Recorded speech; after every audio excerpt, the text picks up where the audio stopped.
오늘은 중국의 당나라 시대의 그 미술에 대해서 같이 여러분들이랑 살펴보는 시간을 가지겠습니다.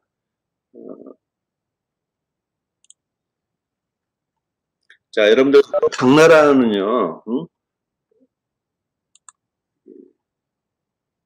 화면이 적네.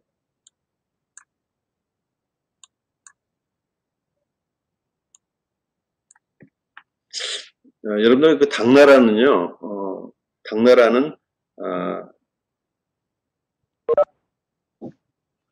당나라는 우리 중국에서도 어떤 시대냐면요, 지금 그 중국에 이제 불교가 들어온 시기예요. 우리가 어떤 미술을 알려면 미술을 움직이게 하는 것 자체가 철학이다, 종교다, 이렇게 생각을 많이 하거든요. 그래서 우리가 거대한 그 당나라는 진짜 춘추 전국 시대, 또 수당, 또 남북조 시대를 다 겪고 나서 당이 됐는데, 그 당은 천하 통일을 다시 한 거잖아요. 수나라, 한나라, 수나라. 그래서 이 천하 통일을 다 한 그 이 시기였기 때문에 통일을 하다 보니까 지금 그 인도에서 불교가 들어온 시기예요. 이 불교가 들어와서 어떤 역할을 했느냐? 문화를 교용을 시켰어요. 그리고 지금 우리가 한나라 때는 유교가 흥하고 있다가 그 유교를 문제점이 생기다 보니까 당나라의 인도의 불교가 들어옴으로 인해서 이 당의 조정, 당의 그 왕실에다가 불교를 전파하게 됐는데, 불교를 전파하게 된 그 계기가 뭐냐? 우리가 그렇잖아요. 인간은 본인이 제일 중요해요. 응? 왕실도 백성이 제일 중요하다고 얘기하고 있잖아요. 출수 접근 아직 안 했어요. 왕이 제일 왕 자신이 제일 중요해. 왕실이 중요해. 왜? 인간은 자기가 제일 소중하기 때문에. 지금 북한 김정은도 지금 뭐 이렇게 말도 많고 그러는데 본인이 제일 중요해요. 근데 인도에서 불교가 넘어오면서 왕실에다 얘기했을 때 이 불교를 믿으면 왕실이 안전하게 됩니다. 이렇게 얘기를 한 거예요. 그러다 보니까 왕이 그것을 그러니까 그러냐 이렇게 얘기를 한 거야. 그러다 보니까 불교가 들어올 수 있는 이제 구실이 된 거예요. 그래서 당나라가 초기, 중기, 후기가 있는데, 내가 큰 개화를 얘기하는 거예요. 초기, 중기, 후기가 있는데, 초기에는 그 인도 사람들이 인도의 불교가 넘어와서 이 소승불교, 대승불교가 있는데 이 불교에 대해서 좀 이렇게 전향적이고 받아들이는 쪽으로, 그리고 미술 자체가 또 당나라 초기 미술은 그런 미술들이 주류를 이루어요. 인도 미술은 우리 이 중국의 전통 산수화나 그런 그림이 아니에요. 이따 보면 알겠지만, 이제 그렇게 해서 우리 당이 불교를 받아들이면서 어떻게 당나라의 이 전반적인 그 주조는 좀 화려한 것, 미술이 화려해, 휘황찬란하고, 그게 당나라 특징이 아닐까 생각이 돼요. 근데 그 바탕에는 불교가 있었더라가 요지가 되겠어요. 그래서 그렇다면 과연 누가 활동을 했는지 그런 것들을 한번 살펴보도록 하겠습니다.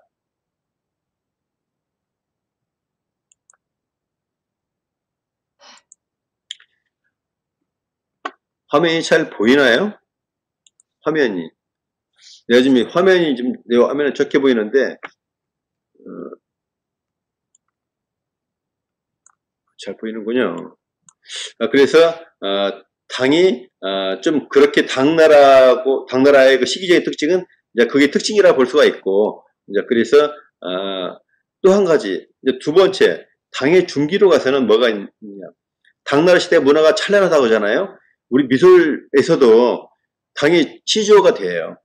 왜 그러느냐. 회화에서는 북정화와 남정화의 시조가 당나라부터 시작이 된다라고, 그렇게 일반적으로 알려져 있어요. 그래서 우리가 북정화하면 이사원과 이서도, 또 남정화하면 왕유, 이런 사람들이 시기가 다 당 시기였어요. 그렇지만 그 당 중기로 넘어가면서는 그 불교의 그런 이 색채가 수목으로 좀 넘어가는 시기였다. 좀 이렇게 보면 될 수가 있겠어요. 그래서 이런 것들을 한번 살펴보도록 하겠습니다.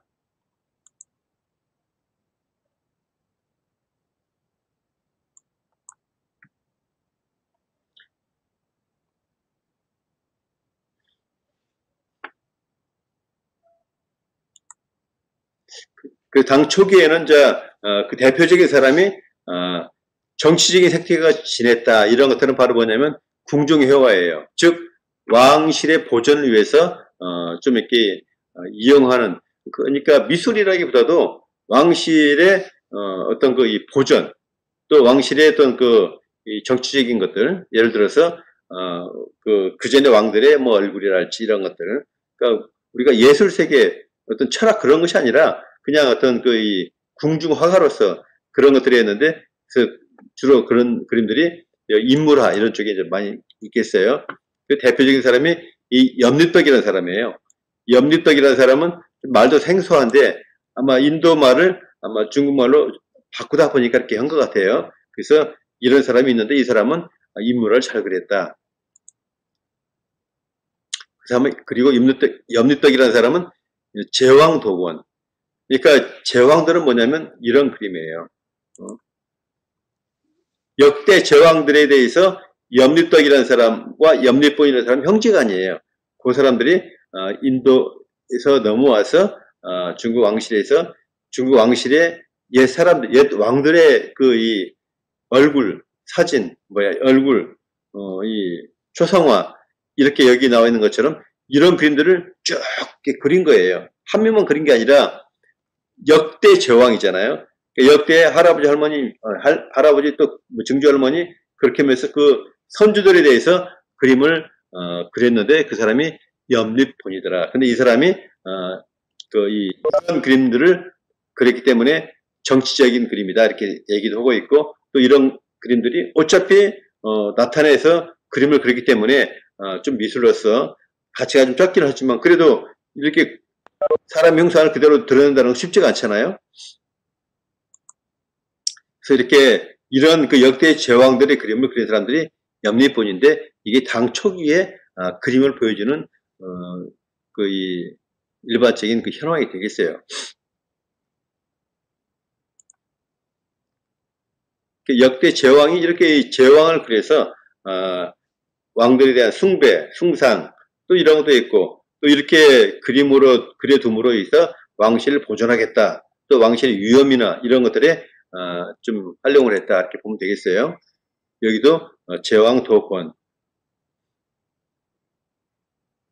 그러니까 이런 것은 엄밀하게 얘기해서 좀 미술이라고 볼 수는 없는 거지만, 그래도 궁중 화가로서는 뭐 그 당시에 당나라 초기에 그 회화를 주로 했기 때문에, 그리고 도석 인물화, 또 이런 역대 제왕도 그림도 있지만 이런 그림도 그렸다는 거예요. 여러분, 나도 참 궁금한데요. 도석 인물화는 뭔 그림일까? 저 그림에는 여기가 좀 다 글씨가 써 있잖아요. 나도 사실은 잘 몰라요, 이것을. 근데 알다시피 저 그림에 대해서는 뭔가 염립본이라는 사람이 그림을 그렸긴 했는데 왜 저런 그림을 그렸으며 저 그림의 화제 내용은 무엇일까? 사실은 궁금해요. 그래서 좀 파면 되겠지만 그래도 그런 시간이 안 되기 때문에 여러분들한테는 이런 그림이 있었더라 이렇게 알면 되겠어요. 그리고 또 직공도, 또 보련도, 두 번째로 염립본이나 염립덕이란 이 인도의 그 화가들도 있고, 또 유지을승이라는 사람이 있어요. 유지을승. 여기 서역인이라는 것은 바로 인도 사람인 것 같아요. 나도 딱 못을 박을 수는 없지만, 근데 유지을승이라는 사람도 또 서역 화풍을 또 소개시켰어요. 그래서 그런 그림을 본 사람은 이런 그림이에요. 여기도 호국 천왕상 축도예요. 호국은 뭐예요? 호국은 나라를 지키는 거예요. 불교를 믿으면 나라가 안전하게 되는 거야 라고 해서 그런 대비용으로서 이런 그 그림을 그렇게 했어요. 왕실에서. 그래서 호국천왕이에요. 축이라는 건 뭐냐면 두루마리 둘둘 이렇게 많은 거 있잖아요. 그게 축이에요. 쭉 이렇게 그림이 이어진다는 거죠. 그러니까 이런 그림들 그렸어요. 또 유지열생이라는 사람은 또 이런 그림을 그렸어요. 서방 정토변이라는 그림을 그려서 불교의 냄새가 많이 나죠.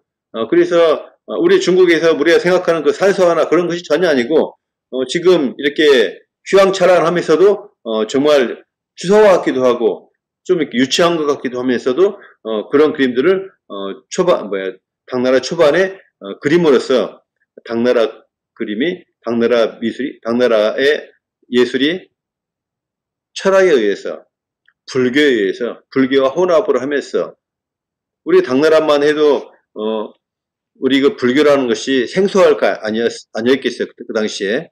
그렇지만 당나라로 볼 때는 그 불교가 이방 종교였었기 때문에 그게 당나라에 들어와서 이렇게 잘 섞임으로 인해서 융합이 됨으로 인해서 또 하나의 그 선 불교가 만들어짐으로 인해서 하나의 어떤 그 커리큘럼 장르가 되지 않았을까 생각이 돼요. 그리고 이 영태공주라고 있는 그 이 공주의 능에서도 이제 그림이 발견됐다는 거예요. 그래서 이런 그림이 그 영태공주란 그 이 능에서 이런 그림이 발견이 됐다. 이제 중기로 가면 중기에는 이제 당나라 미술에서도 당나라가 꽃이 피우는 시기가 중기예요. 그래서 우리가 이때는 수묵화가 나타난다 그런 거예요. 당나라 초기는 그렇게 좀 정치적인 색깔이 있는 그 그림이었지만 그림이라기보다도 추상도 아니고 이제 그런 쪽의 회화였지만 당나라 중기 와서는 정말로 좋은 그림들이 많아요. 그래서 우리 당나라가 문화예술이 꼽혔다라고 하는 것들이 이런 것을 보고 얘기하는 것이 아닌가 싶어요. 우리가 여러분들 알다시피 당삼채 그런 것도 있죠. 당삼채 얼마큼 컬러풀하면서도 화려하면서도 그렇게 그런 미감을 주는 것들이 당나라인데 정치적인 안정을 기하다 보니까 그래서 그렇게 그런 미술들이 꽃을 피웠다 이렇게 볼 수가 있겠어요. 당나라 중계에서는 우리가 간과할 수 없는 사람이 두 사람이에요. 왕유와 이사운. 왕유라는 사람 여러분들 많이 알죠? 왕유. 봄에서 얘기를 할게요. 그리고 당나라 중계는 도석이무라. 도석이무라라고 하는 것은 도석이란 말은 좀 불교의 그런 쪽에 가까운 그림들이고 이렇게 이런 그림들은 이렇게 오도자는 호가 오도여행인데 호를 도자라고 얘기하기도 해요. 이 사람이 수묵화의 그림을 그렸다는 거예요. 수묵으로. 근데 수묵화의 시조는 그래서 오도자다 이런 말도 해요. 그렇지만 수묵으로 그렇게 그렸지만 그 그림에 나도 이렇게 그 사람 그림의 레벨을 판단할 수 있는 레벨이 아니다 보니까 수묵으로 그렸다더라 그런 정도만 알지 그 그림이 잘 그렸다 못 그렸다 이렇게 판단하기 좀 어려운 것 같아요. 그래서 그 오도해이라는 사람이 그린 게 이런 그림을 그렸다는데 87 신선을 그렸다는 거예요. 이렇게 이거 다 수묵으로 그렸다는 거예요. 그러니까 아까 당나라 초기에 염리폰이나 유지열생이 그린 그림하고 비교하면 너무 차이가 많죠. 이거 다 수묵이라고요. 그건 회화했다라고 하면 컬러풀했다라고 하면 또 이렇게 송자 천왕도 이런 그림을 수묵으로 그렸다는 거예요. 또 이렇게 오도자가 공자도 이렇게 그렸다는 거예요. 공자를 보고 그린 건 아니었겠지만 이런 모습이 아니었을까. 근데 그림을 보면 초성화의 레벨이 보통 레벨이 아니죠.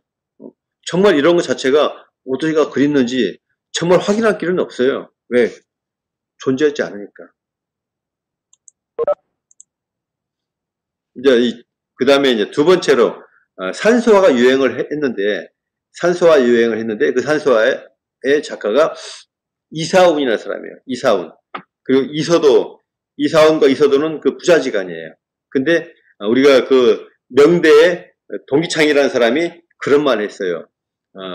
남정화와 북정화를 동기창이라는 사람이 갈랐는데 북정화의 시조는 이사운이고 남정화의 시조는 왕유다 이렇게 얘기를 했어요. 그래서 남북 분정론을 얘기를 했어요. 그래서